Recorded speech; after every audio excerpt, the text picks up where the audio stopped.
السلام علیکم ورحمۃ اللہ تعالی وبرکاتہ۔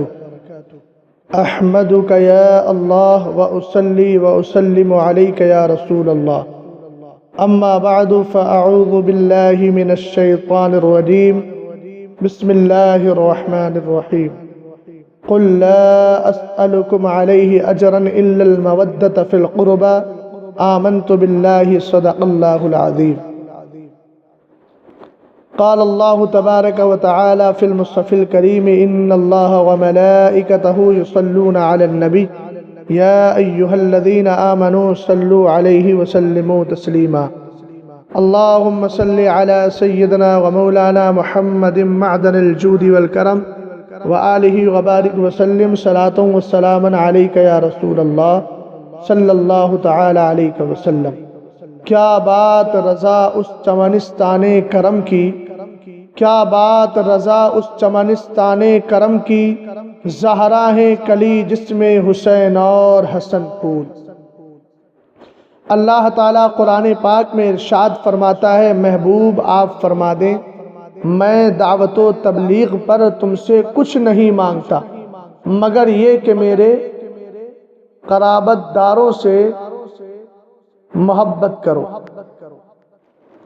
صحابہ اکرام رضوان اللہ تعالی علیہم اجمعین نے بارگاہ رسالت مآب صلی اللہ تعالی علیہ وسلم میں عرض کی، سرکار من قرابتک الذین وجبت علینا محبتهم، سرکار وہ آپ کے کون کون قرابت دار ہیں، رشتہ دار ہیں، کون وہ آپ کے قریبی تعلق اور رشتہ رکھنے والے حضرات ہیں جن کی محبت ہم پر لازم ہے۔ میرے نبی علیہ السلام نے فرمایا، علی و فاطمۃ وابناہما، فرمایا ان میں پہلے علی ہیں، دوسری فاطمہ ہے، تیسرے حسن ہیں اور چوتھے حسین ہیں۔ شاعر کہتا ہے، لی خمسۃ اطفی بہا حر الوباء الحاطمہ المصطفیٰ والمرتضیٰ وابناہما والفاطمہ۔ رسول کریم علیہ السلام کی جو نسل پاک ہے، اس کا آغاز، اس کا سلسلہ سیدتنا سیدہ کائنات مخدومہ کائنات رسول کریم علیہ السلام کی لخت جگر خاتون جنت حضرت مولا کائنات کی زوجہ حسنین کریمین کی والدہ محترمہ حضرت فاطمہ الزہرا رضی اللہ تعالی عنہا سے چلتا ہے، اور انہی سے نسل مصطفیٰ کا آغاز ہوا۔ فاطمہ الزہرا رضی اللہ تعالی عنہا ایک دن سرکار علیہ السلام کی بارگاہ میں تشریف فرما ہے، اور خود مولا کائنات بھی موجود ہیں۔ میرے نبی علیہ السلام نے فرمایا، یا فاطمہ لما سمیت فاطمہ، فاطمہ تیرا نام فاطمہ کیوں رکھا گیا؟ حضرت مولا کائنات رضی اللہ تعالی عنہ نے بارگاہ رسالت مآب میں عرض کی، آقا آپ ہی ارشاد فرما دیں، اللہ اور اس کا رسول بہتر جانتا ہے۔ میرے نبی علیہ السلام نے فرمایا، ان اللہ تعالی فتمہا وذریتہا من عذاب النار، اللہ نے اس کو اور اس کی اولاد کو جہنم کی آگ سے محفوظ کر دیا۔ اسی لیے میرے نبی علیہ السلام نے ایک حدیث میں ارشاد فرمایا، وعدنی ربی فی اہل بیتی من اقر منہم بالتوحید ولی بالبلاغ اللہ یعذبہم، میرے رب نے مجھ سے میرے اہل بیت کے بارے میں یہ وعدہ کیا ہے کہ جو ان میں سے توحید پر ایمان لائے گا، یعنی اللہ کو ایک مانے گا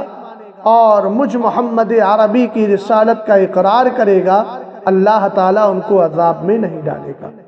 اسی لیے امام اہل سنت الشاہ امام احمد رضا خان فاضل بریلوی رضی اللہ تعالی عنہ ارشاد فرماتے ہیں اپنے رسالے جزا اللہ عدوہ بے ابائی ختم النبوہ میں کہ آگ دو قسم کی ہے، ایک کو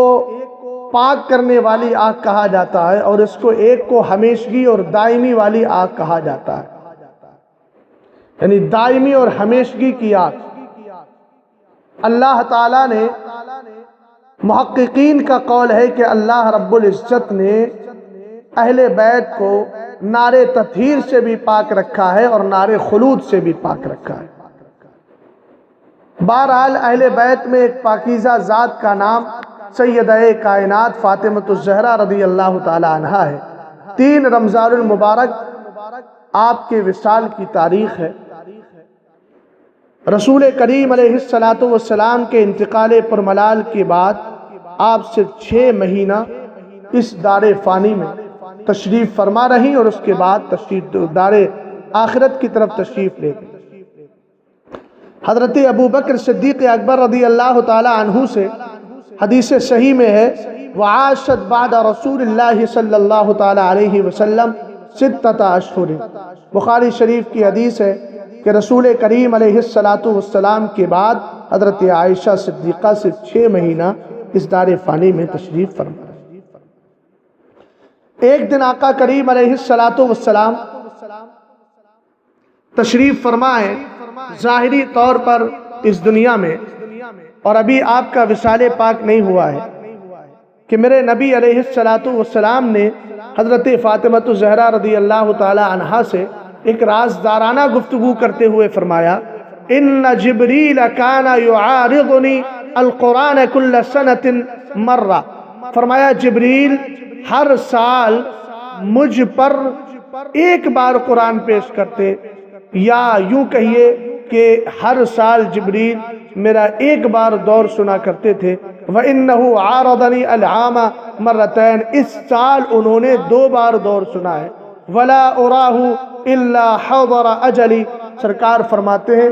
مجھے لگتا ہے، اب سرکار کا لگنا تو حتمی اور یقینی ہے، یہاں لگنے سے مراد مجھے یقین ہے کہ میں اس دنیا سے اب تشریف لے جانے والا ہوں۔ حضرت فاطمہ الزہرا رضی اللہ تعالی عنہ ایک حدیث میں حضرت عائشہ صدیقہ رضی اللہ تعالی عنہ حدیث کی راویہ ہیں، فرماتی ہیں سرکار نے گفتگو کی، حضرت فاطمہ رونے لگی، پھر میرے نبی نے کان میں کچھ کہا، فاطمہ الزہرا ہنسنے لگی۔ سرکار کے وصال کے بعد انہوں نے راز یہ بتایا کہ میں دنیا، سرکار نے فرمایا تھا کہ میں دنیا سے جا رہا ہوں، یہ خبر سن کر کے میں رو پڑی تھی، اور میرے نبی علیہ السلام نے جب یہ فرمایا وَإِنَّكِ أَوَّلُ أَهْلِ بَيْتِ لَحَاقًا بِي، فرمایا کہ فاطمہ سب سے پہلے تم ہی مجھ سے آ کر کے ملو گی، یعنی میرے انتقال کے بعد سب سے پہلے تمہارا انتقال ہوگا۔ تو پہلی خبر پر حضرت فاطمہ الزہرا کہتی ہیں فَبَكَيْتُ،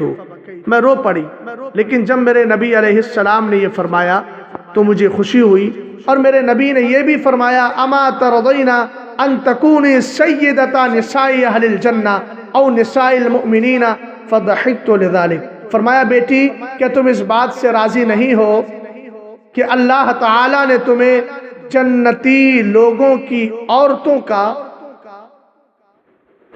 کی سردار بنا دیا ہے، اور تم وہ سب کے سب تمہاری کنیز بن گئی ہیں، یعنی کیا تم خاتون جنت اور جنتی عورتوں کی مالکن اور سردار ہونے سے راضی نہیں ہو؟ حضرت فاطمہ الزہرا رضی اللہ تعالی عنہ فرماتی ہیں فضحکت لذالک، میں یہ سن کر کے خوش ہوں۔ تاریخ کی کتابوں میں ملتا ہے کہ آپ کا جب وصال پاک ہوا تو کسی نے کہا کہ آپ کی عمر شریف اس وقت 24 یا 25 سال، کسی کا قول یہ ہے کہ آپ کی عمر شریف اس وقت 29 سال تھی، تو کوئی یہ کہتا ہے کہ آپ کی عمر شریف اس وقت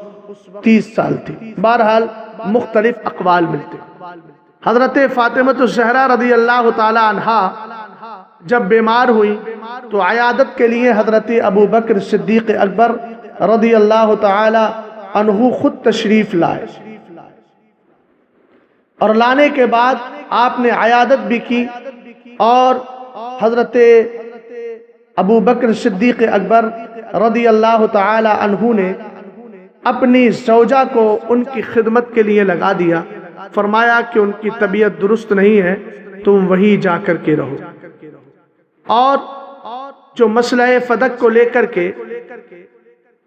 ہلکی سی جو ناراضگی تھی وہ ناراضگی بھی حضرت ابو بکر صدیق اکبر رضی اللہ تعالی عنہ نے وقت اخیر ختم فرما لی اور دور کر لی، اور آپ نے فرمایا کہ میں نے آپ کے والد بزرگوار جناب محمد عربی صلی اللہ تعالی علیہ وسلم کے حکم کے مطابق، ان کی حدیث کے مطابق ہی فیصلہ کیا ہے۔ فاطمۃ الزہرا رضی اللہ تعالی عنہ کی ذات پاک یہ کہ آپ کے جسم پر کبھی کسی اجنبی مرد کی نظر پڑنا تو دور کی بات، آپ کے بالوں کی سیاہی تو آسمان والوں نے بھی نہیں دیکھی۔ اور آج کل جو عورتوں کے جنازے پر ایک اوڑھنی ڈالی جاتی ہے جس سے پردہ ہو جاتا ہے، اس کا چلن بھی حضرت فاطمۃ الزہرا رضی اللہ تعالی عنہا کے فرمانے کے مطابق سب سے پہلے آپ ہی کے زمانے سے ہوا۔ جب آپ کا وصال پاک ہوا تو حضرت مولا کائنات رضی اللہ تعالی عنہ، حضرت اسماء بنت امیس رضی اللہ تعالی عنہا، ان دونوں نے جو ہے وہ غسل دی۔ مولا کائنات رضی اللہ تعالی عنہ اور حضرت فضل ابن عباس رضی اللہ تعالی عنہ، ان دونوں کے تعلق سے آیا ہے کہ یہ قبر میں اترے اور آپ کو دفن کیا، اور آپ کی وصیت تھی کہ مجھے رات میں ہی دفن کیا جائے تاکہ پردے کا مکمل اہتمام رہے۔ حضرت فاطمۃ الزہرا رضی اللہ تعالی عنہا کو جنت البقیع میں ہی دفن کیا گیا ہے، آپ وہیں آرام فرما رہی ہیں۔ اللہ تعالیٰ کی بارگاہ میں دعا ہے مولا تعالیٰ حضرت فاطمۃ الزہرا رضی اللہ تعالی عنہا کا صدقہ اور آپ کی بھیک ہم سب کو عطا فرمائے، اور آپ کی قبر پر رحمت و نور کی بارش جس طرح ہو رہی ہے یوں ہی قیامت تک ہوتی رہے، اور آپ کے صدقے میں مولا تعالیٰ ہم سب کی بخشش فرمائے۔ استغفر اللہ ربی من کل ذنب و اتوب الیہ۔ کیا بات رضا اس چمنستان کرم کی، زہرا کلی جس میں حسین اور حسن پھول، سیدہ ظاہرہ طیبہ طاہرہ جان احمد کی راحت پہ لاکھوں سلام۔ السلام علیکم ورحمۃ اللہ۔